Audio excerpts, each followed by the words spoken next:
ورحمة الله وبركاته. دي شقة تالت نمرة من الشارع 25، الدور الأول علوي، برج أسانسير 3 عدادات. ده عندنا باب الشقة باب حديد. ده طبعا باب الشقة. شقة تشطيب عالي جدا ما شاء الله عليها. ده معانا ريسبشن قطعتين على الشارع، طبعا كلها إضاءة لايت.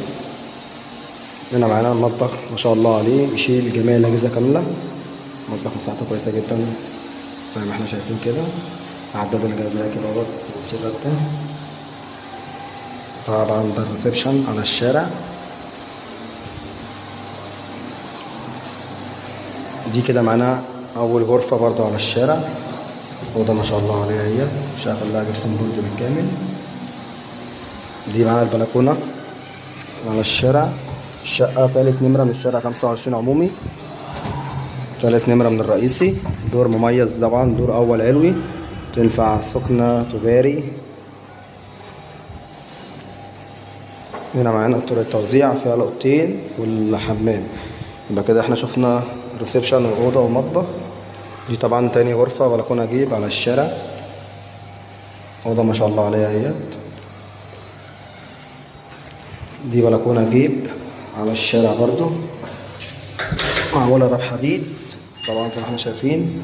طبعا مش هنا شارع، شقة طبعا حاوية.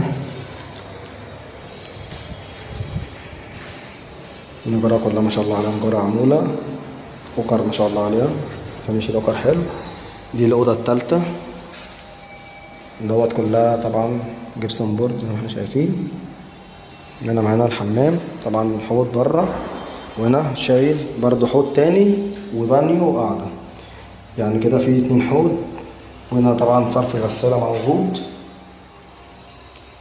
شفاط الحمام، مساحة الحمام ما شاء الله عليها كويسة جدا زي ما احنا شايفين. ومعانا طبعا حوض طبعا معمول بره اهوت، شغل طبعا مميز. الشقة ما شاء الله عليها تشطيب روعة جدا، 3 عدادات، مدخل شيك، حارس تحت ملاك سلسلة ملكية وحصة في الأرض. ربنا يبارك لصاحب النصيب إن شاء الله. السلام عليكم ورحمة الله وبركاته.